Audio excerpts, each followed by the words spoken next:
श्रीनारायणे स्तुतिः। शान्ताकारं भुजगशयनं पद्मनाभं सुरेशं विश्वाधारं गगनसदृशं मेघवर्णं शुभांगं लक्ष्मीकान्तं कमलनयनं योगिभिर्ध्यानगम्यं वन्दे विष्णुं भवभयहरं सर्वलोकैकनाथं। यं ब्रह्मा वरुणेन्द्ररुद्रमरुतः स्तुवन्ति दिव्यैस्तवैः वेदैः साङ्गपदक्रमोपनिषदैर्गायन्ति यं सामगाः। ध्यानावस्थिततद्गतेन मनसा पश्यन्ति यं योगिनो यस्यान्तं न विदुः सुरासुरगणा देवाय तस्मै नमः। हे राम पुरुषोत्तम नरहरे नारायण केशव गोविंद गरुड़ध्वज गुणनिधि दामोदर माधव। हे कृष्ण कमलापते यदुपते सीतापते श्रीपते वैकुंठाधिपते चराचरपते लक्ष्मीपते पाहि माम्। आदौ राम तपोवनादिगमनं हत्वा मृगं काञ्चनं वैदेही हरणं जटायुमरणं सुग्रीवसंभाषणं बाली निर्दलनं समुद्रतरणं लङ्कापुरी दाहनं पश्चाद्रावण कुम्भकर्णहननं एतद्धि रामायणम्। आदौ देवकी गर्भजननं गोपीगृहे वर्धनं मायापूतन जीवितापहरणं गोवर्धनोद्धारणं कंसोच्छेदन कौरवादिहननं कुन्तीसुतापालनम्। एतत् श्रीमद्भागवत पुराण कथितं श्रीकृष्णलीलामृतम्। कस्तूरीतिलकं ललाटपटले वक्षःस्थले कौस्तुभं नासाग्रीवरमौक्तिकं करतले वेणुः करे कङ्कणं सर्वाङ्गे हरिचन्दनं सुललितं कण्ठे च मुक्तावलिः। गोपश्रीपरिवेष्टितो विजयते गोपालचूडामणिः फुल्लेन्दुवरकान्तिमिन्दवदनं वरहावतंसप्रियं श्रीवत्साङ्कमुदारकौस्तुभधरं पीताम्बरं सुन्दरं गोपीनां नयनोत्पलार्चिततनुं गोगोपसङ्घावृतं गोविन्दं कलवेणुनादनपरं दिव्याङ्गभूषां भजे। शशंखचक्रं सकरीटकुण्डलं सपीतवस्त्रं सरसीरुहेक्षणं सहारवक्षःस्थलकौस्तुभं श्रियं नमामि विष्णुं शिरसा चतुर्भुजं। त्वमेव माता च पिता त्वमेव बन्धुश्च सखा त्वमेव विद्या द्रविणं त्वमेव सर्वं मम देवदेव। राम रामेति रामेति रमे रामे मनोरमे सहस्रनाम तत्तुल्यं राम नाम वरानने। श्रीलक्ष्मी नारायण कवचम्। श्रीभैरवोवाच अधुना देवी वक्ष्यामि लक्ष्मी नारायणस्य ते कवचं मन्त्रगर्भं च वज्रपञ्जरकाख्यया। श्रीवज्रपञ्जरं नाम कवचं परमाद्भुतं रहस्यं सर्वदेवानां साधकानां विशेषतः यं धृत्वा भगवान् देवः प्रसीदति परः पुमान्। यस्य धारणमात्रेण ब्रह्मालोकपितामहः ईश्वरोऽहं शिवो भीमो वासवोऽपि दिवस्पतिः सूर्यस्तेजो निधिर्देवी चन्द्रमास्तारकेश्वरः वायुश्च बलवान् लोके वरुणो यादशां पतिः कुबेरोऽपि धनाध्यक्षो धर्मराजो यमः स्मृतः यं धृत्वा सहसा विष्णुः संहरिष्यति दानवान् जघान रावणादेश्च किं वक्ष्येऽहमतः परां कवचस्यास्य सुभगे कथितो यं मुनिः शिवः त्रिष्टुप्छन्दो देवता च लक्ष्मीनारायणो मतः रमा बीजं पराशक्तिस्तारं कीलकमेश्वरे भोगापवर्गसिद्ध्यर्थं विनियोग इति स्मृतः। ओम अस्य श्री लक्ष्मीनारायण कवचस्य शिवऋषिः त्रिष्टुप्छन्दः श्री लक्ष्मीनारायण देवता श्रीं बीजां ह्रीं शक्तिः ओम कीलकां भोगापवर्गसिद्ध्यर्थे पाठे विनियोगः। पूर्णेन्दुवदनं पीत वशनं कमलासनं लक्ष्म्याश्रितां चतुर्बाहुं लक्ष्मीनारायणं भजे। ओं वासुदेवोऽवतु मे मस्तकं सशिरोरुहं ह्रीं ललाटां सदा पातु लक्ष्मी विष्णु समन्ततः हसौ नेत्रे वता लक्ष्मी गोविन्दो जगतां पतिः ह्रीं नासां सर्वदा पातु लक्ष्मी दामोदरः प्रभु श्रीं मुखां सततं पातु देवो लक्ष्मी त्रिविक्रमः लक्ष्मी कंठां सदा पातु देवो लक्ष्मी जनार्दनः नारायणाय बाहुमे पातु लक्ष्मी गदाग्रजः नमः पार्श्वो सदा पातु लक्ष्मी नंदैकनंदनः अंग आंग इंग इंग पातु वक्षो ओम लक्ष्मी त्रिपुरेश्वरः ओम ओम ह्रीं ह्रीं पातु कुक्षिं ह्रीं लक्ष्मी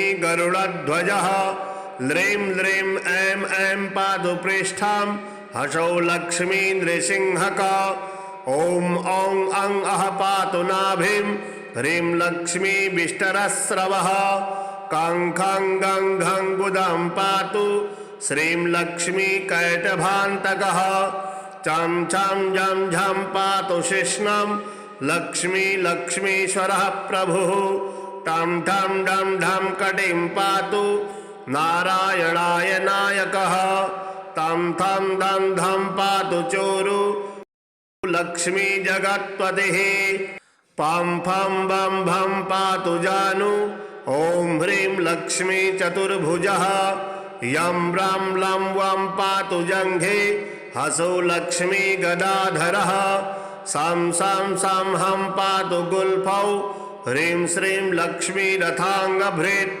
लङ्क्षः पादौ सदा पातु मूलं लक्ष्मी सहस्रपात् ङं ञं णं नं मं मे पातु लक्ष्मी सह सकलं वपुः इंद्रो मां पूर्वतः पातु वह्निर्वह्नौ सदावतु यमो मां दक्षिणे पातु नैऋत्यां निरतिश्य मां वरुणः पश्चिमे व्यान्मां वायव्येवतु मामरुत् उत्तरे धनदः पायात् ईशान्यामी सरोवतु वज्रशक्ति दण्डखड्ग पाशयष्टे ध्वजाङ्किता शशूलाः सर्वदा पान्तु दिगीसा परमार्थदा अनन्तः पात्वधो नित्य मूर्धे ब्रह्मावतास्य मां दश दिक्षु सदा पातु लक्ष्मी नारायणः प्रभुः प्रभाते पातु मां विष्णुर्मध्याह्ने वासुदेवकः दामोदरो वतात्सायं निषादो नरसिंहका संकर्षणो अर्धरात्रे व्यात् प्रभाते व्यात् त्रिविक्रमः अनिरुद्धः सर्वकालं विश्वक्षेणस्य सर्वतः रणे राजकुले द्यूते विवादे शत्रुसंकटे ओम ह्रीं हसौ ह्रीं श्रीं मूलं लक्ष्मी नारायणोऽवतु ओम ओम ओम रणराजचौरिरिपुतः पायास्य मां केशवः ह्रीं ह्रीं ह्रीं हा हा हसौ हस हसौ वह्निर्वतान्माधवः ह्रीं ह्रीं ह्रीं जलपर्वताग्नि भयतः पायाद्दन्तो विभुः श्रीं श्रीं श्रीं सशसाललं प्रतिदिनं लक्ष्मीधवः पातु माम् इतीदं कवचं दिव्यं वज्रपञ्जरकाविधं लक्ष्मीनारायणश्रेष्ठं चतुर्वर्गफलप्रदं सर्वसौभाग्यनिलयं सर्वसारस्वतप्रदं लक्ष्मीसंवननं तत्त्वं परमार्थरसायनं मन्त्रगर्भं जगत्सारं रहस्यं त्रिदिवौकसां दशवारं पठेद्रात्रौ रतान्ते वैष्णवोत्तमः स्वप्ने वरप्रदं पश्येत् लक्ष्मीनारायणं सुधे त्रिसन्ध्यं यः पठे नित्यं कवचन्मन्मुखोदितं स याति परमं धाम वैष्णवं वैष्णवेश्वरः महाचीनपदस्तोपे यः पठेदात्मचिन्तकः आनन्दपूरितस्तूर्णं लभेत् मोक्षं ससाधकः गन्धाष्टकेन विलिख्येद्रौ भूर्जे जपन्मनुं पीतसूत्रेण संवेष्ट सौवर्णेनाथ वेष्टयेत् धारयेद् गुटिकां मूर्धने लक्ष्मीनारायणं स्मरन् रणे रिपुन् विजित्यासु कल्याणे गृहमाविशेत् वन्ध्या वा काकवन्ध्या वा मृगवत्सा च याङ्गना सा वन्धीयान् कण्ठदेशे लभेत् पुत्रान् चिरायुषः गुरुपदे सतो धृत्वा गुरुं ध्यात्वा मनुं जपन् वर्णलक्षपुरश्चर्या फलमवाप्नोति साधकः बहुनोक्तेन किं देवी कवचस्यास्य पार्वती विनानेन नः सिद्धि शान्मन्त्रस्यास्य महेश्वरी सर्वागमरहस्याढ्यं तत्त्वात् तत्त्वं परात् परम् अभक्ताय न दातव्यं कुचलाय दुरात्मने दीक्षिताय कुलीनाय स्वशिष्याय महात्मने महचीनपदस्थाय दातव्यं कवचोत्तमं गुह्यं गोप्यं महादेवी लक्ष्मीनारायणप्रियं वज्रपञ्जरकं वर्म गोपनीयं स्वयोनिवत् श्रीगणेशाय नमः। अथ श्री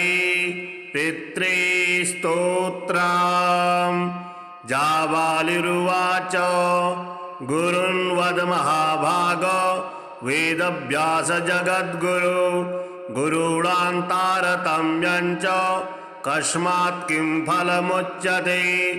व्यास उवाच माता पिता गुरुः श्रेयान् ज्येष्ठभ्राता पितामह श्वशुरो मातुलश्चैव तथा मातामहः स्मृतः पितुर्ज्येष्ठः कनिष्ठस्य भ्राता ज्येष्ठा निजस्वसा पितुः स्वसा जनन्याश्च स्वसा गुरुजना स्मृता पत्न्यः पितामहादीनां तथैव गुरवः स्मृता एतेषु हि पिता श्रेयान् गुरुरेव महागुरुः पिता धर्मः पिता स्वर्गः पिता हि परमं तपः पितरि प्रीतिमापन्ने प्रीयन्ते सर्वदेवता पिता यस्य कचिद्दृष्टो न तस्य कस्यचित् गतिः जपोदानं तपो होमः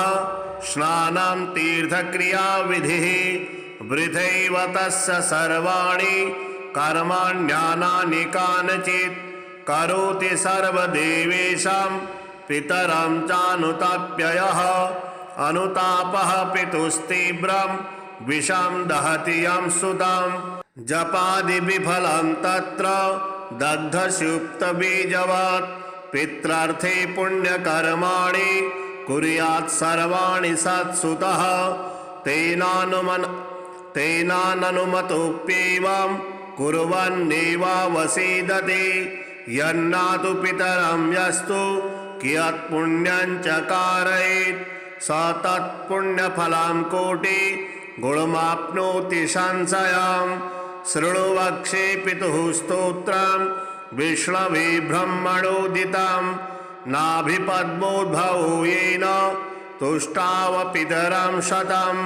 ब्रह्मोवाच ॐ नमः पित्रे जन्मदात्रे सर्वदेवमयाय च सुखदाय प्रसन्नाय सुप्रीताय महात्मने सर्वयज्ञस्वरूपाय स्वर्गाय परमेष्ठिने सर्वतीर्थावलोकाय करुणासागराय च नमः सदासुतोषाय शिवरूपाय ते नमः सदापराधशमने सुखाय सुखदाय च दुर्लभं मानुषमिदं येन लब्धं मया वपुः संभावनीयं धर्मार्थे तस्मै पित्रे नमो नमः तीर्थस्नानतपोहोम जपादि यस्य दर्शनं महागुरु स गुरवे तस्मै पित्रे नमो नमः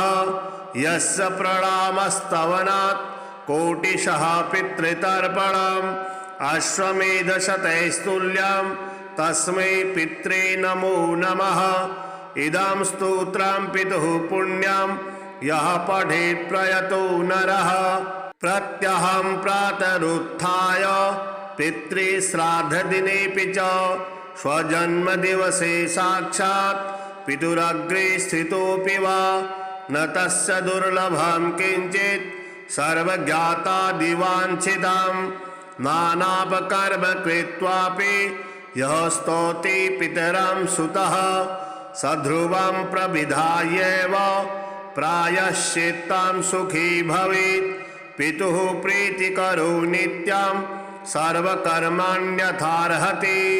श्रीविष्णुस्तोत्रम् अर्जुनोवाच किं नु नाम सहस्राणि जपते च पुनः पुनः यानि नामानि दिव्यानि तानि चाचक्ष केशव। श्रीभगवानुवाच मत्स्यं कूर्मं वराहं च वामनं च जनार्दनं गोविन्दं पुण्डरीकाक्षं माधवं मधुसूदनं पद्मनाभं सहस्राक्षं वनमालिं हलायुधं गोवर्धनं हृषीकेशं वैकुण्ठं पुरुषोत्तमं विश्वरूपं वासुदेवं रामं नारायणं हरिं दामोदरं श्रीधरं च वेदांगं गरुडध्वजम् अनन्तं कृष्णगोपालं जपतो नास्ति पातकम् गवां कोटिप्रदानस्य अश्वमेधशतस्य च कन्यादानसहस्राणां फलं प्राप्नोति मानवः अमायां वा पौर्णमास्याम् एकादश्यां तथैव च सन्ध्याकाले स्मरे नित्यं प्रातः काले तथैव च मध्याह्ने च जपन् नित्यं सर्वपापैः प्रमुच्यते।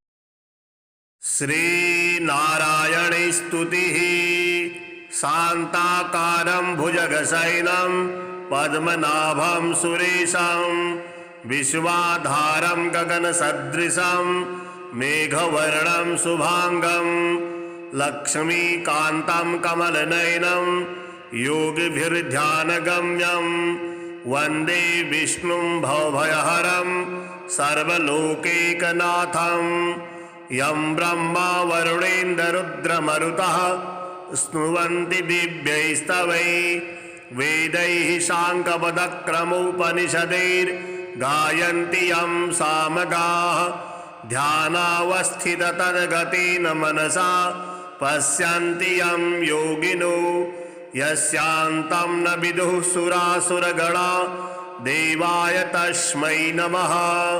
हे राम पुरुषोत्तम नरहरे नारायण केशव गोविंद गरुड़ध्वज गुणनिधि दामोदर माधव हे कृष्ण कमलापते यदुपते सीतापते श्रीपते वैकुंठाधिपते चराचरपते लक्ष्मीपते पाहि माम् आदौ राम तपोवनादिगमनं हत्वा मृगं काञ्चनं वैदेही हरणं जटायुमरणं सुग्रीवसंभाषणं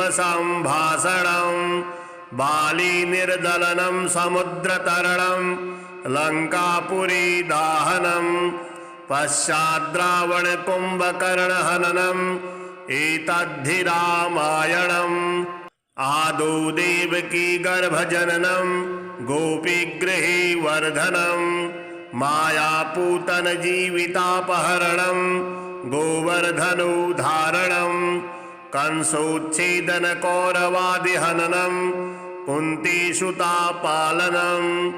एतत् श्रीमद्भागवत पुराण कथितं श्रीकृष्णलीलामृतम्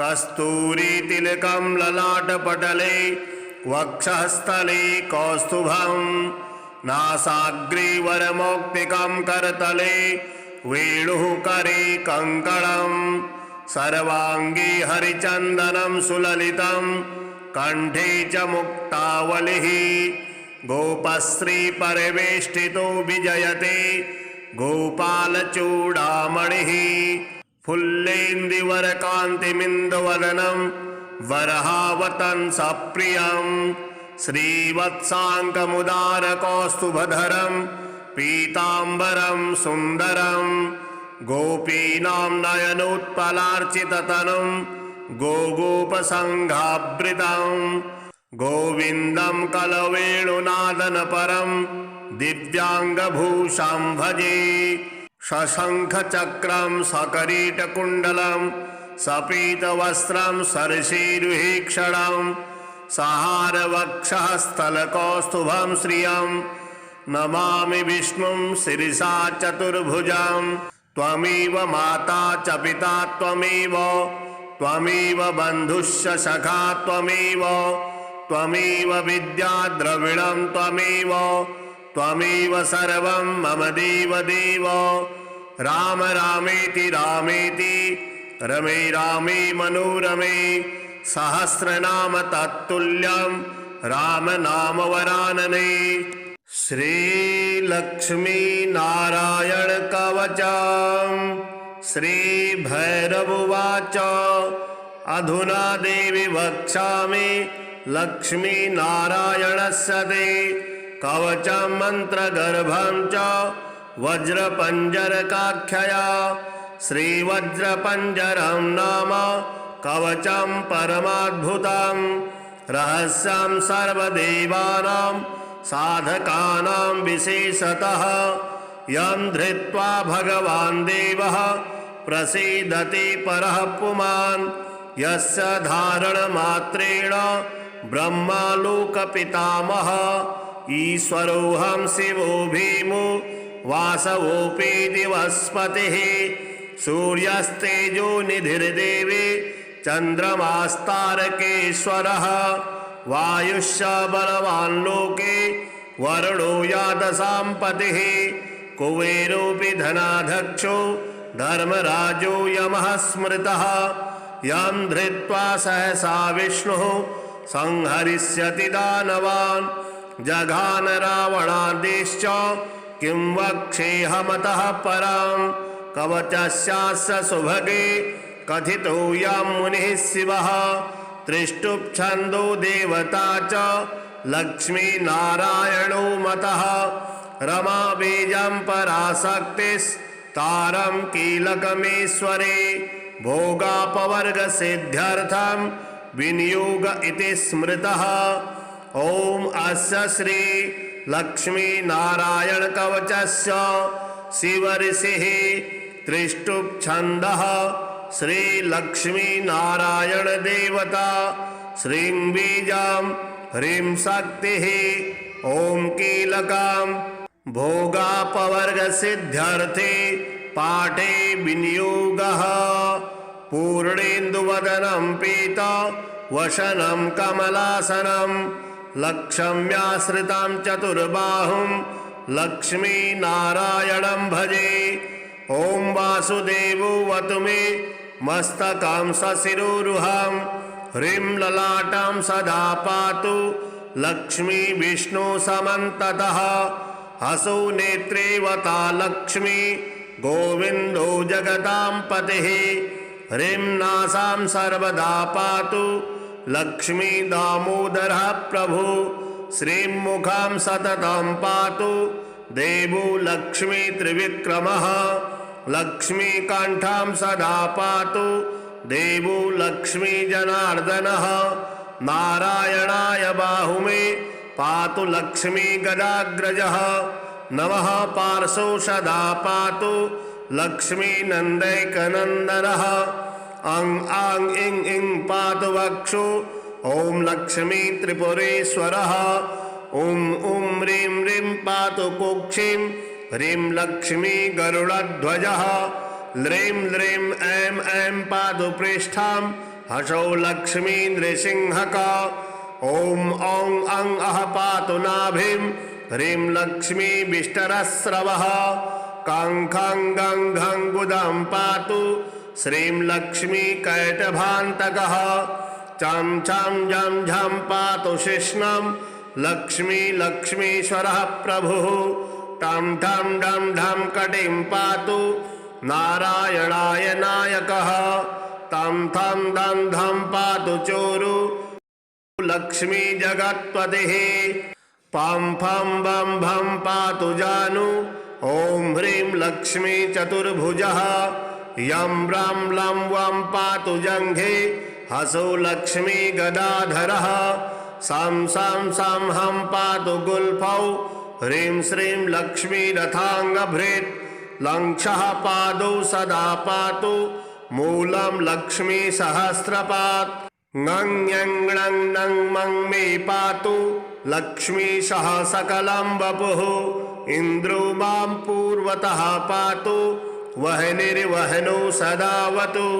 यमो मां दक्षिणे पातु नैऋत्यां निरतिश्च मां। वरुणः पश्चिमे व्यान्मां वायव्येवतु मामरुत्।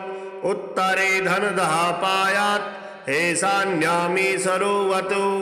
वज्रशक्ति दण्डखड्ग पाशयष्टि ध्वजाङ्किता। शशूलाः सर्वदा पान्तु दिगीशा परमार्थदा। अनन्तः पात्वधो नित्य मूर्धे ब्रह्मावतास्य मां। दश दिक्षु सदा पातु लक्ष्मीनारायणः प्रभुः। प्रभाते पातु मां विष्णुर्मध्याह्ने वासुदेवकः। दामोदरो वतात्सायं निषादो नरसिंहका। संकर्षणो अर्धरात्रे व्यात् प्रभाते व्यात् त्रिविक्रमः। अनिरुद्धः सर्वकालं विश्वक्षेणस्य सर्वतः। रणे राजकुले द्यूते विवादे शत्रुसङ्कटे। ॐ ह्रीं हसौ ह्रीं श्रीं मूलं लक्ष्मीनारायणोऽवतु।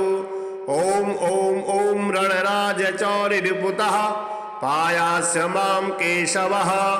ह्रीं ह्रीं ह्रीं हा हा हसौ हस हसौ वह्निर्वतान्माधवः। ह्रीं ह्रीं ह्रीं जलपर्वताग्नि भयतः पायाद्दन्तो विभुः। श्रीं श्रीं श्रीं सशसाललं प्रतिदिनं लक्ष्मीधवः पातु माम्। इतीदं कवचं दिव्यं वज्रपञ्जरकाविधं लक्ष्मीनारायणश्रेष्ठं चतुर्वर्गफलप्रदं। सर्वसौभाग्यनिलयं सर्वसारस्वतप्रदं। लक्ष्मीसम्मननं तत्त्वं परमार्थरसायनं। मन्त्रगर्भं जगत्सारं रहस्यं त्रिदिवौकसां। दशवारं पठेद्रात्रौ रतान्ते वैष्णवोत्तमः। स्वप्ने वरप्रदं पश्येत् लक्ष्मीनारायणं सुधे। त्रिसन्ध्यं यः पठे नित्यं कवचन्मन्मुखोदितं। स याति परमं धाम वैष्णवं वैष्णवेश्वरः। महाचीनपदस्तोपि यः पठेदात्मचिन्तकः आनन्दपूरितस्तूर्णं लभेत् मोक्षं स्वसाधकः गन्धाष्टकेन विलिख्येद्रौ भूर्जे जपन्मनुं पीतसूत्रेण संवेष्ट सवर्णेनाथ वेष्टयेत् धारयेद् गुटिकां मूर्धने लक्ष्मीनारायणं स्मरन् रणे रिपुन् विजित्यासु कल्याणे गृहमाविशेत् वन्ध्या वा काकवन्ध्या वा मृगवत्सा च याङ्गना सा वन्धीयान् कण्ठदेशे लभेत् पुत्रान् चिरायुषः गुरुपदे सतो धृत्वा गुरुं ध्यात्वा मनुं जपन् वर्णलक्ष्यपुरश्चर्या फलमवाप्नोति साधकः बहुनोक्तेन किं देवी कवचस्यास्य पार्वती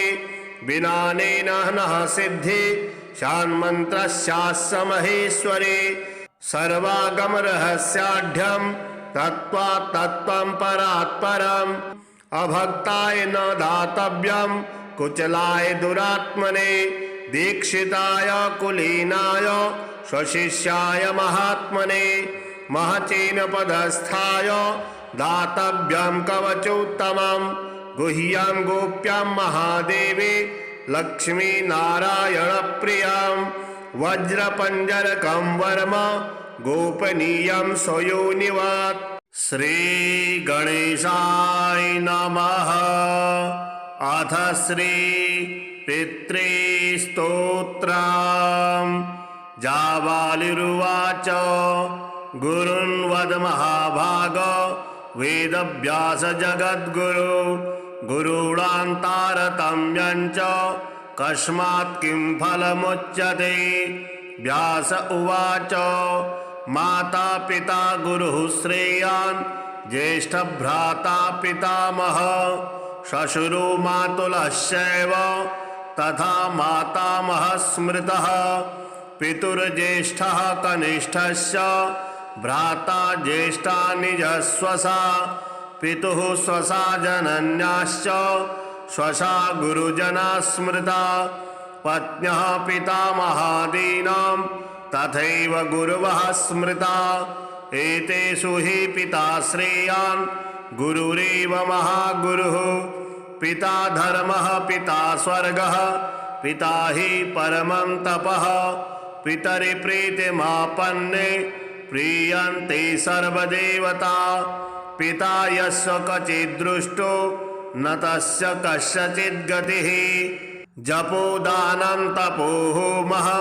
स्नानं तीर्थक्रियाविधिः वृथैव तस्य सर्वाणि कर्माण्यानानि कानचित् करोति सर्वदेवेषां पितरं चानुताप्ययः अनुतापः पितुस्तीव्रं विषं दहति यं सुतं जपादि विफलं तत्र दग्धसुप्तबीजवत् पित्रार्थे पुण्यकर्माणि कुर्यात् सर्वाणि सत्सुतः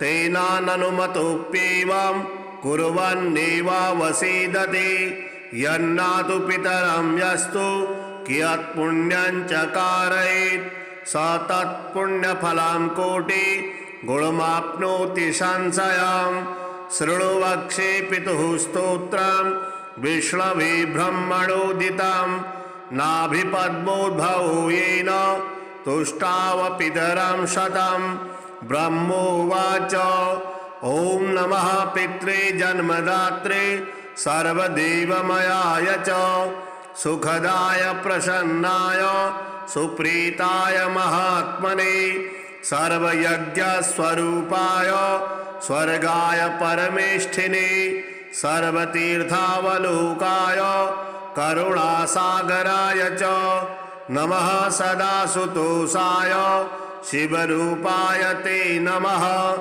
सदापराधशमने सुखाय सुखदाय च दुर्लभं मानुषमिदं येन लब्धं मया वपुः संभावनीयं धर्मार्थे तस्मै पित्रे नमो नमः तीर्थस्नानतपोहोम जपादि यस्य दर्शनं महागुरु स गुरवे तस्मै पित्रे नमो नमः। यस्य प्रणामस्तवनात् कोटिशः पितृतर्पणम् अश्वमेधशतैस्तुल्यं तस्मै पित्रे नमो नमः। इदं स्तोत्रं पितुः पुण्यं यः पठेत् प्रयतो नरः। प्रत्यहं प्रातरुत्थाय पितृश्राद्धदिनेऽपि च स्वजन्मदिवसे साक्षात् पितुरग्रे स्थितोऽपि वा न तस्य दुर्लभं किञ्चित् सर्वज्ञातादिवाञ्छितं।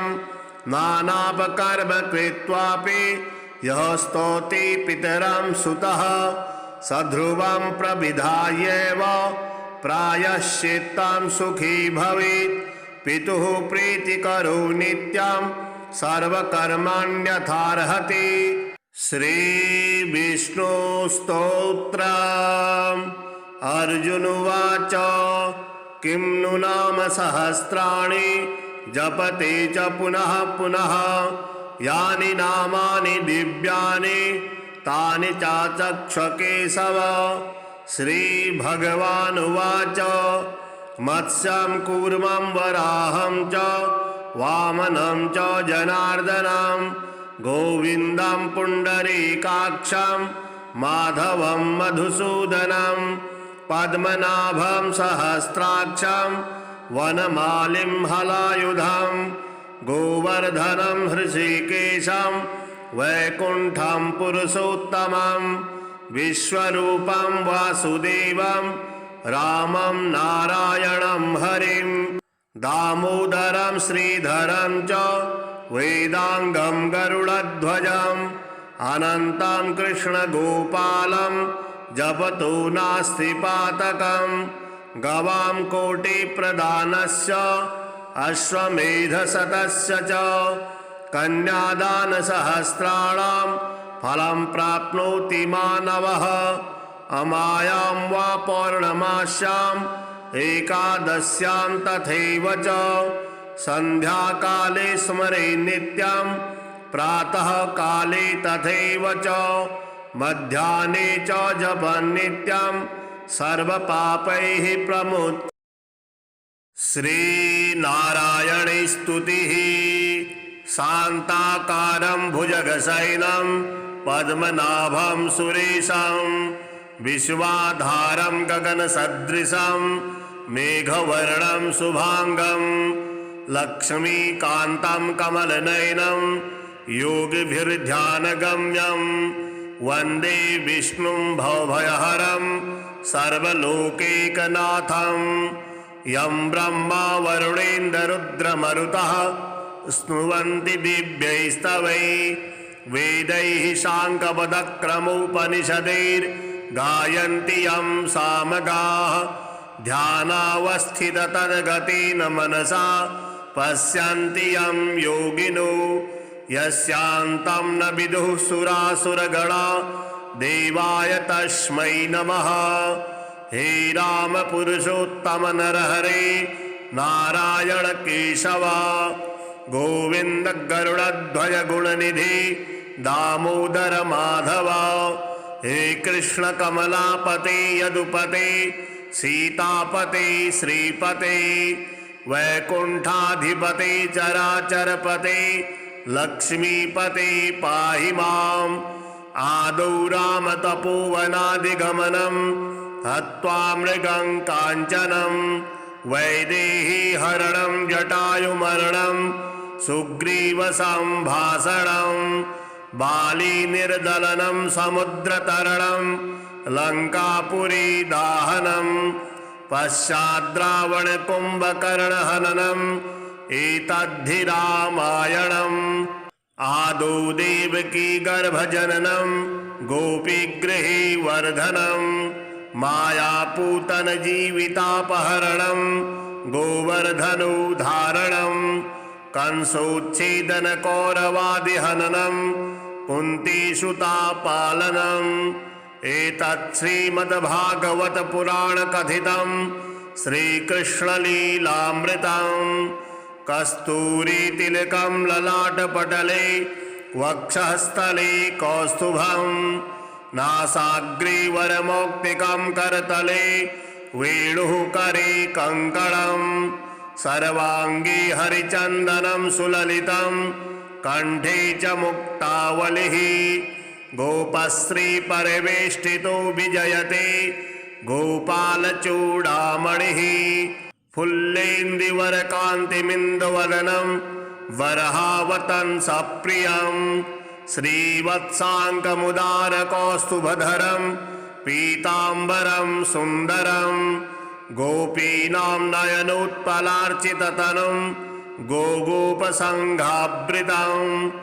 गोविन्दं कलवेणुनादनपरं दिव्याङ्गभूषां भजे शशङ्खचक्रं सकरीटकुण्डलं सपीतवस्त्रं सरसीरुहीक्षणं सहारवक्षःस्थलकौस्तुभं श्रियं नमामि विष्णुं शिरसा चतुर्भुजं त्वमेव माता च पिता त्वमेव बन्धुश्च सखा त्वमेव विद्या द्रविणं त्वमेव सर्वं मम देव राम रामेति रमे रामे मनोरमे सहस्रनाम तत्तुल्यं राम नाम वरानने श्रीलक्ष्मी नारायण कवचम् श्रीभैरवोवाच अधुना देवी वक्ष्यामि लक्ष्मी नारायणस्य ते कवचं मन्त्रगर्भं च वज्रपञ्जरकाख्यया श्रीवज्रपञ्जरं नाम कवचं परमाद्भुतं रहस्यं सर्वदेवानां साधकानां विशेषतः यं धृत्वा भगवान् देवः प्रसीदति परः पुमान् यस्य धारणमात्रेण ब्रह्मालोकपितामहः ईश्वरोऽहं शिवो भीमो वासवोऽपि दिवस्पतिः सूर्यस्तेजो निधिर्देवी चन्द्रमास्तारकेश्वरः वायुश्च बलवान् लोके वरुणो यादसाम्पतिः कुबेरोऽपि धनाध्यक्षो धर्मराजो यमः स्मृतः यं धृत्वा सहसा विष्णुः संहरिष्यति दानवान् जघान रावणादेश्च किं वक्ष्येऽहमतः परां कवचस्यास्य सुभगे कथितो यं मुनिः शिवः त्रिष्टुप्छन्दो देवता च लक्ष्मी नारायणो मतः रमा बीजं पराशक्तिस्तारं कीलकमेश्वरे भोगापवर्गसिद्ध्यर्थं विनियोग इति स्मृतः ॐ अस्य श्री लक्ष्मी नारायण कवचस्य शिवऋषिः त्रिष्टुप्छन्दः श्री लक्ष्मी नारायण देवता श्रीं बीजां ह्रीं शक्तिः ॐ कीलकां भोगापवर्गसिद्ध्यर्थे पाठे विनियोगः पूर्णेन्दुवदनं पीता वशनं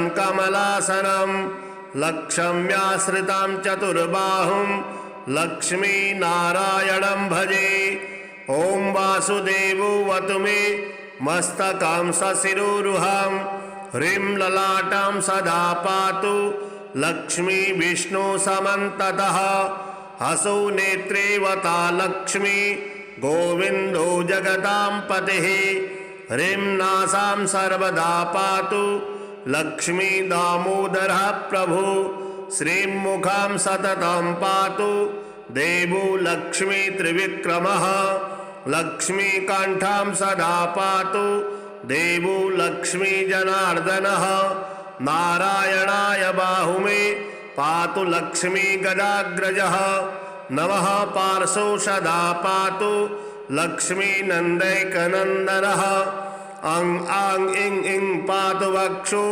ॐ लक्ष्मी त्रिपुरेश्वरः ॐ ॐ ह्रीं ह्रीं पातु कुक्षिं ह्रीं लक्ष्मी गरुडध्वजः ल्रीं ल्रीं ऐं ऐं पातु पृष्ठां हसौ लक्ष्मी नृसिंहका ॐ औं अं अः पातु नाभिं ह्रीं लक्ष्मी विष्टरस्रवः कां खां गं घं गुदं पातु श्रीं लक्ष्मी कैटभान्तकः चं छं झं झं पातु शिष्णं लक्ष्मी लक्ष्मीश्वरः प्रभुः टं ठं डं ढं कटिं पातु नारायणाय नायकः तं थं दं धं पातु चोरु लक्ष्मी जगत्पतिः पं फं बं भं पातु जानु ॐ ह्रीं लक्ष्मी चतुर्भुजः यं रं लं वं पातु जङ्घे हसौ लक्ष्मी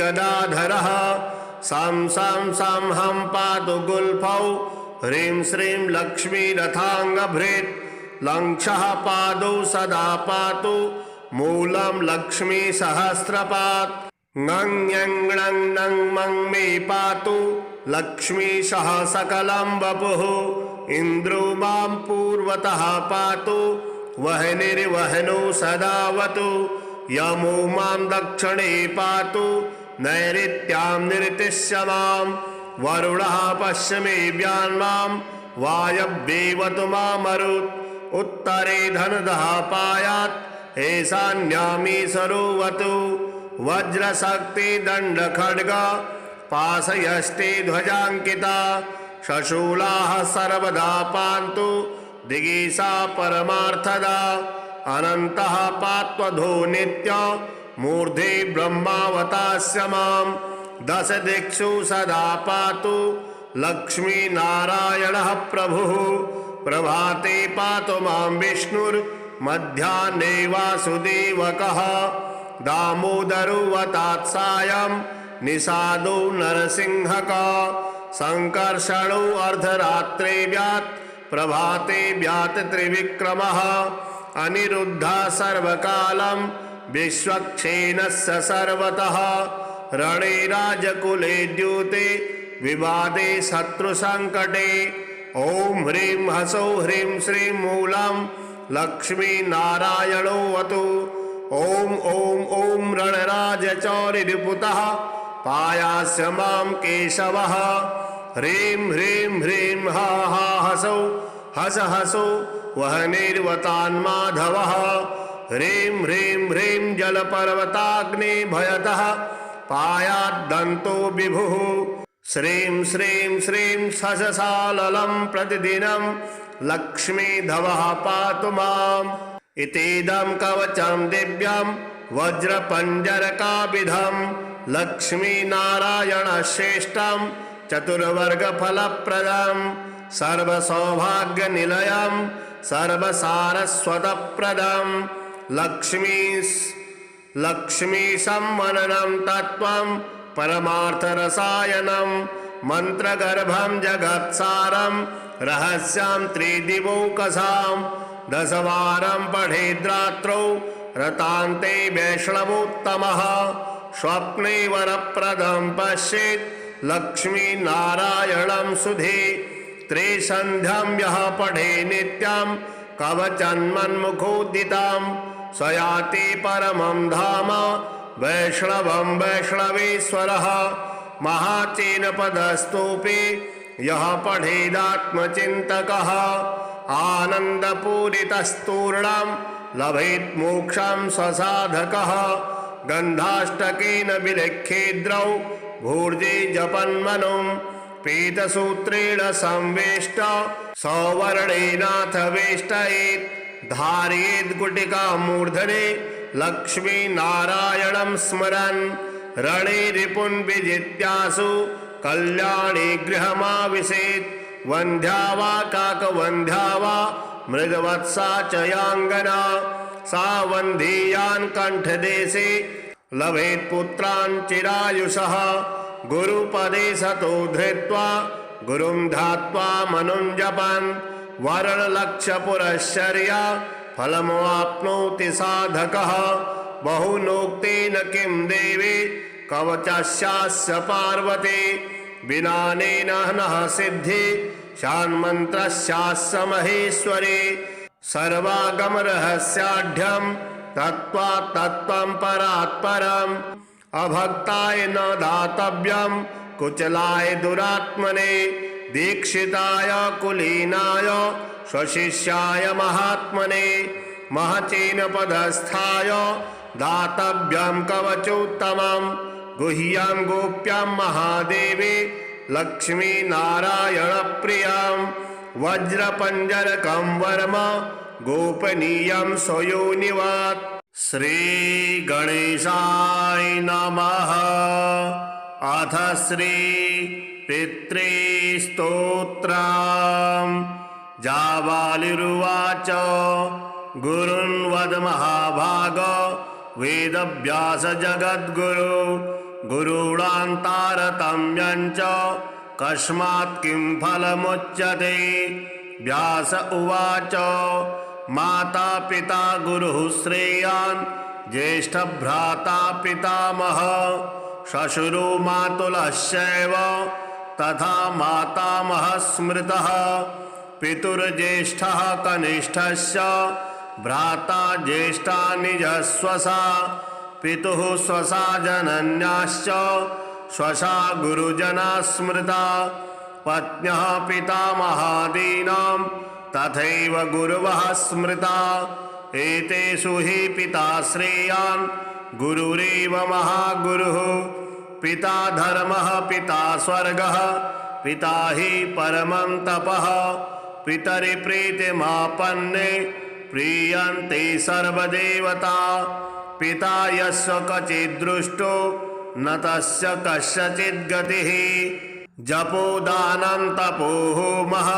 स्नानं तीर्थक्रियाविधिः वृथैव तस्य सर्वाणि कर्माण्यनानि कानचित् करोति सर्वदेवेषां पितरं चानुताप्ययः अनुतापः पितुस्तीव्रं विषं दहति यं सुतं जपादि विफलं तत्र दग्धसुप्तबीजवत् पित्रार्थे पुण्यकर्माणि कुर्यात् सर्वाणि सत्सुतः तेनानुमतोऽप्येवं कुर्वन्नेवावसीदते यन्नातु पितरं यस्तु कियत्पुण्यं च कारयेत् स तत्पुण्यफलं कोटि गुणमाप्नोति संशयम् शृणु वक्षे पितुः स्तोत्रं विष्णवे ब्रह्मणोदितं नाभिपद्मोद्भवो येन तुष्टाव पितरं शतं ब्रह्मोवाच ॐ नमः पित्रे जन्मदात्रे सर्वदेवमयाय च सुखदाय प्रसन्नाय सुप्रीताय महात्मने सर्वयज्ञस्वरूपाय स्वर्गाय परमेष्ठिने सर्वतीर्थावलोकाय करुणासागराय च नमः सदा सुतोषाय शिवरूपाय ते नमः सदा पराधशमने सुखाय सुखदाय च दुर्लभं मानुषमिदं येन लब्धं मया वपुः संभावनीयं धर्मार्थे तस्मै पित्रे नमो नमः तीर्थस्नानतपोहोम जपादि यस्य दर्शनं महागुरु स गुरवे तस्मै पित्रे नमो नमः यस्य प्रणामस्तवनात् कोटिशः पितृतर्पणम् अश्वमेधशतैस्तुल्यं तस्मै पित्रे नमो नमः इदं स्तोत्रं पितुः पुण्यं यः पठेत् प्रयतो नरः प्रत्यहं प्रातरुत्थाय पितृश्राद्धदिनेऽपि च स्वजन्मदिवसे साक्षात् पितुरग्रे स्थितोऽपि वा न तस्य दुर्लभं किञ्चित् सर्वज्ञातादिवाञ्छितं नानापकर्म कृत्वापि यः स्तौति पितरं सुतः सध्रुवं प्रविधायैव प्रायश्चित्तं सुखी भवेत् पितुः प्रीतिकरो नित्यं सर्वकर्माण्यथार्हति। श्री विष्णु स्तोत्रम्। अर्जुन उवाच किं नु नाम सहस्राणि जपते च पुनः पुनः यानि नामानि दिव्यानि तानि चाचक्ष केशव। श्रीभगवानुवाच मत्स्यं कूर्मं वराहं च वामनं च जनार्दनं गोविन्दं पुण्डरीकाक्षं माधवं मधुसूदनं पद्मनाभं सहस्राक्षं वनमालिं हलायुधं गोवर्धनं हृषीकेशं वैकुण्ठं पुरुषोत्तमं विश्वरूपं वासुदेवं रामं नारायणं हरिं दामोदरं श्रीधरं च वेदांगं गरुडध्वजम् अनन्तं कृष्णगोपालं जपतो नास्ति पातकम् गवां कोटिप्रदानस्य अश्वमेधशतस्य च कन्यादानसहस्राणां फलं प्राप्नोति मानवः अमायां वा पौर्णमास्याम् एकादश्यां तथैव च सन्ध्याकाले स्मरे नित्यं प्रातः काले तथैव च मध्याह्ने च जपन् नित्यं सर्वपापैः प्रमुच्यते। श्रीनारायणे स्तुतिः। शान्ताकारं भुजगशयनं पद्मनाभं सुरेशं विश्वाधारं गगनसदृशं मेघवर्णं शुभांगं लक्ष्मीकान्तं कमलनयनं योगिभिर्ध्यानगम्यं वन्दे विष्णुं भवभयहरं सर्वलोकैकनाथं यं ब्रह्मा वरुणेन्द्ररुद्रमरुतः स्तुवन्ति दिव्यैस्तवैः वेदैः साङ्गपदक्रमोपनिषदैर्गायन्ति यं सामगाः ध्यानावस्थिततद्गतेन मनसा पश्यन्ति यं योगिनो यस्यान्तं न विदुः सुरासुरगणा देवाय तस्मै नमः। हे राम पुरुषोत्तम नरहरे नारायण केशव गोविंद गरुड़ध्वज गुणनिधि दामोदर माधव। हे कृष्ण कमलापते यदुपते सीतापते श्रीपते वैकुंठाधिपते चराचरपते लक्ष्मीपते पाहि माम्। आदौ राम तपोवनादिगमनं हत्वा मृगं काञ्चनं वैदेही हरणं जटायुमरणं सुग्रीवसंभाषणं बाली निर्दलनं समुद्रतरणं लंकापुरी दाहनं पश्चाद्रावणकुम्भकर्णहननं एतद्धि रामायणम्।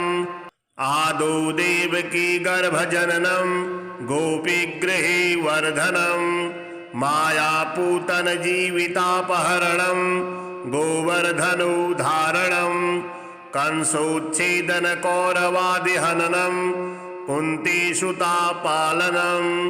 एतत् श्रीमद्भागवत पुराण कथितं श्रीकृष्णलीलामृतम्। कस्तूरीतिलकं ललाटपटले वक्षःस्थले कौस्तुभं नासाग्रे वरमौक्तिकं करतले वेणुः करे कङ्कणं सर्वाङ्गे हरिचन्दनं सुललितं कंठे च मुक्तावलिः गोपश्रीपरिवेष्टितो विजयते गोपालचूडामणिः। फुल्लेन्दुवरकान्तिमिन्दवदनं वरहावतंसप्रियं श्रीवत्साङ्कमुदारकौस्तुभधरं पीताम्बरं सुन्दरं गोपीनां नयनोत्पलार्चिततनुं गोगोपसङ्घावृतं गोविन्दं कलवेणुनादनपरं दिव्याङ्गभूषां भजे।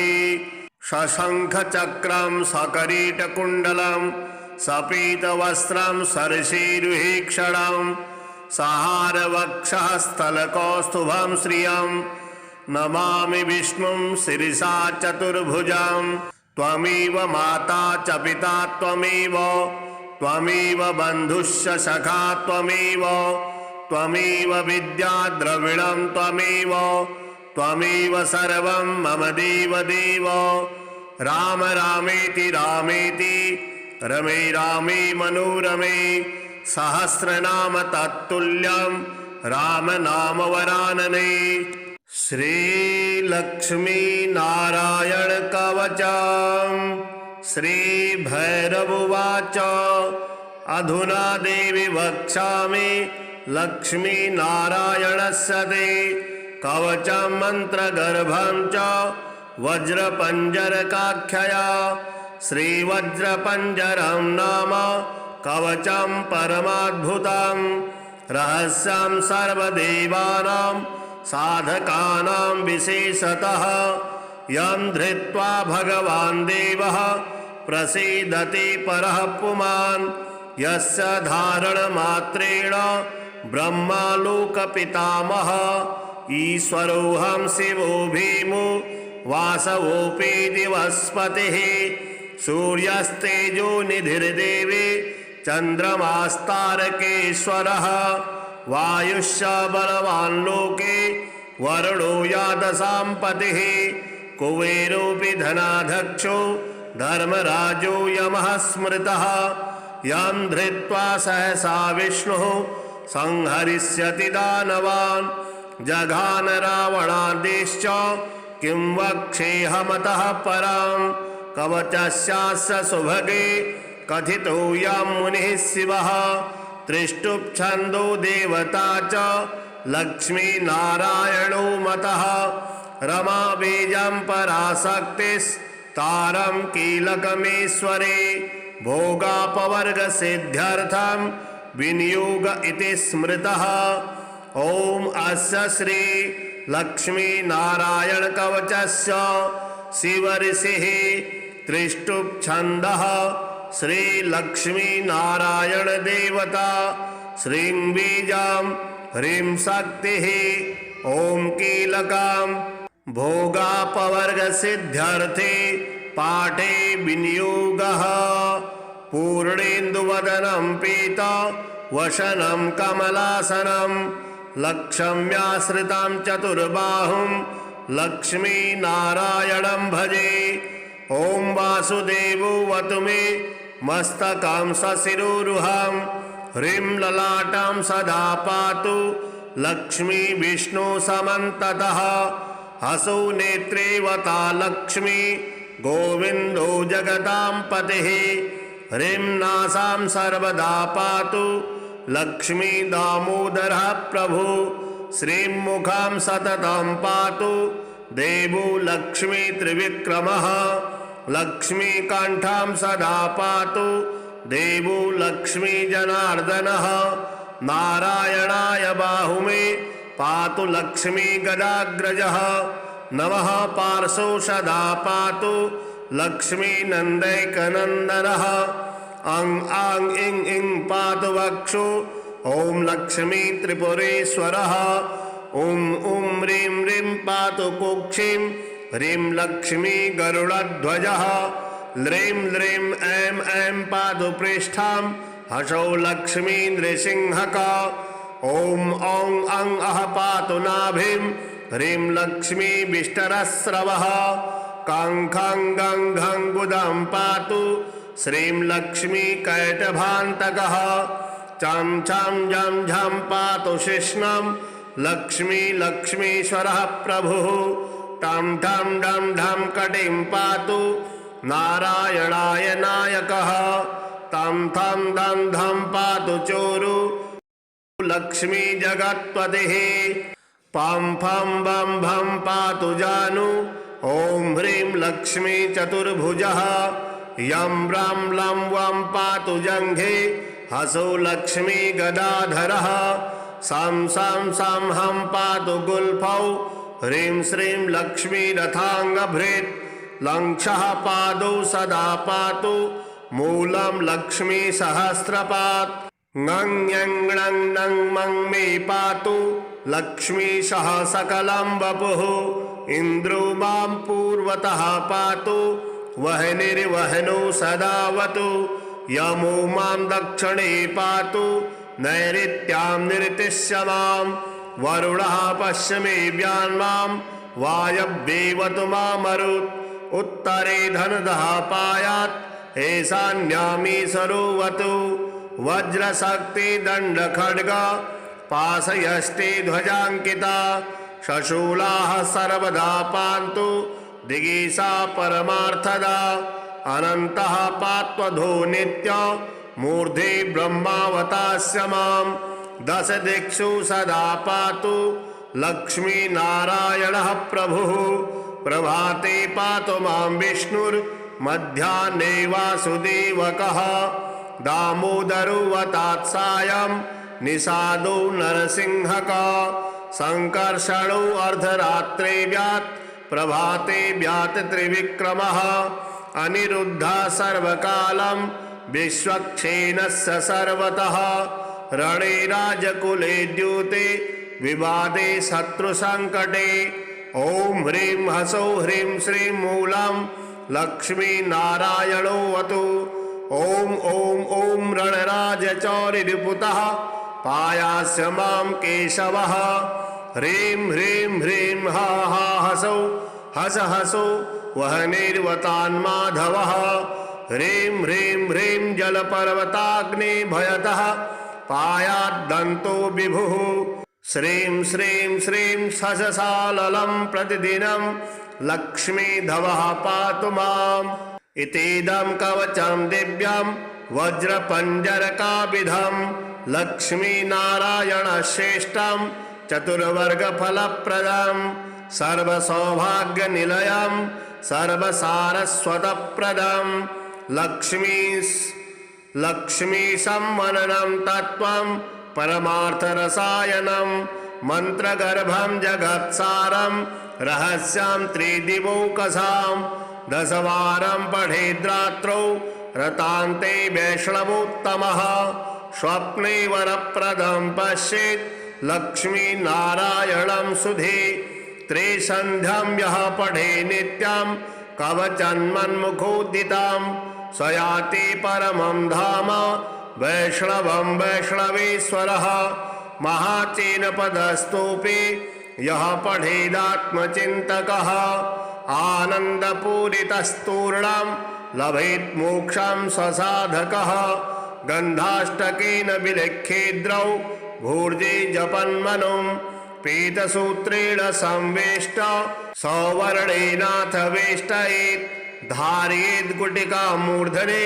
लक्ष्मीनारायणं स्मरन् रणे रिपुन् विजित्यासु कल्याणे गृहमाविशेत् वन्ध्या वा काकवन्ध्या वा मृगवत्सा च याङ्गना सा वन्धीयान् कण्ठदेशे लभेत् पुत्रान् चिरायुषः गुरुपदे सतो धृत्वा गुरुं ध्यात्वा मनुं जपन् वर्णलक्षपुरश्चर्या फलमवाप्नोति साधकः बहुनोक्तेन किं देवी कवचस्यास्य पार्वती विनानेन नः सिद्धि शान्मन्त्रस्यास्य महेश्वरी सर्वागमरहस्याढ्यं तत्त्वात् तत्त्वं परात् परम् अभक्ताय न दातव्यं कुचलाय दुरात्मने दीक्षिताय कुलीनाय स्वशिष्याय महात्मने महचीनपदस्थाय दातव्यं कवचोत्तमं गुह्यं गोप्यं महादेवी लक्ष्मीनारायणप्रियं वज्रपञ्जरकं वर्म गोपनीयं स्वयोनिवत् श्रीगणेशाय नमः। अथ श्री पितृस्तोत्रम् जाबालिरुवाच गुरुन् वद महाभाग वेदव्यास जगद्गुरु गुरूणां तारतम्यं च कस्मात् किं फलमुच्यते।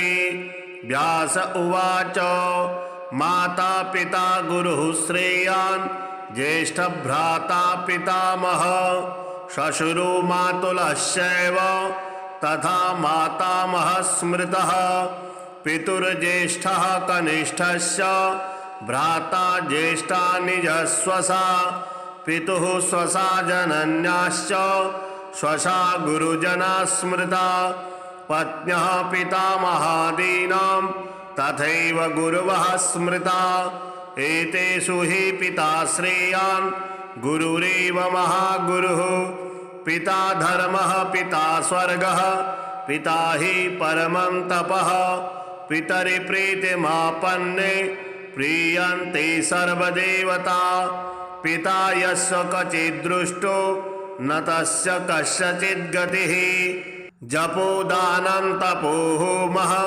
स्नानं तीर्थक्रियाविधिः वृथैव तस्य सर्वाणि कर्माण्यानानि कानचित् करोति सर्वदेवेषां पितरं चानुताप्ययः अनुतापः पितुस्तीव्रं विषं दहति यं सुतं जपादिविफलं तत्र दग्धस्युक्तबीजवत् पित्रार्थे पुण्यकर्माणि कुर्यात् सर्वाणि सत्सुतः तेनानुमतोऽप्येवं कुर्वन्नेवावसीदते यन्नातु पितरं यस्तु कियत्पुण्यं च कारयेत् स तत्पुण्यफलं कोटि गुणमाप्नोति संशयम् शृणु वक्षे पितुः स्तोत्रं विष्णवे ब्रह्मणोदितं नाभिपद्मोद्भवो येन तुष्टाव पितरं शतं ब्रह्मोवाच ॐ नमः पित्रे जन्मदात्रे सर्वदेवमयाय च सुखदाय प्रसन्नाय सुप्रीताय महात्मने सर्वयज्ञस्वरूपाय स्वर्गाय परमेष्ठिने सर्वतीर्थावलोकाय करुणासागराय च नमः सदा सुतोषाय शिवरूपाय ते नमः सदा पराधशमने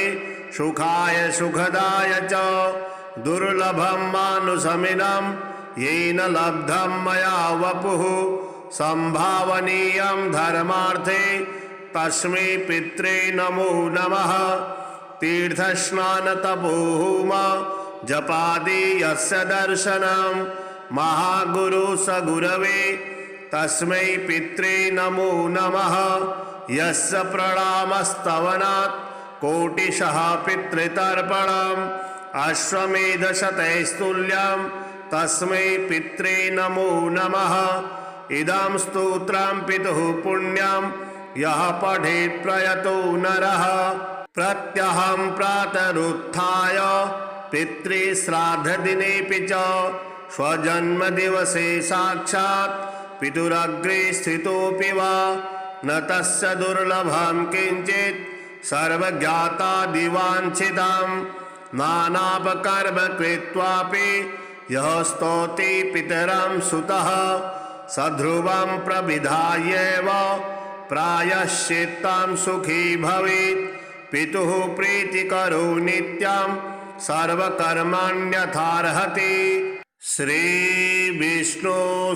श्रीविष्णुस्तोत्रम् अर्जुन उवाच किं नु नाम सहस्राणि जपते च पुनः पुनः यानि नामानि दिव्यानि तानि चाचक्ष केशव श्रीभगवानुवाच मत्स्यं कूर्मं वराहं च वामनं च जनार्दनं गोविन्दं पुण्डरीकाक्षं माधवं मधुसूदनं पद्मनाभं सहस्राक्षं वनमालिं हलायुधं गोवर्धनं हृषीकेशं वैकुण्ठं पुरुषोत्तमं विश्वरूपं वासुदेवं रामं नारायणं हरिं दामोदरं श्रीधरं च वेदांगं गरुडध्वजम् अनन्तं कृष्णगोपालं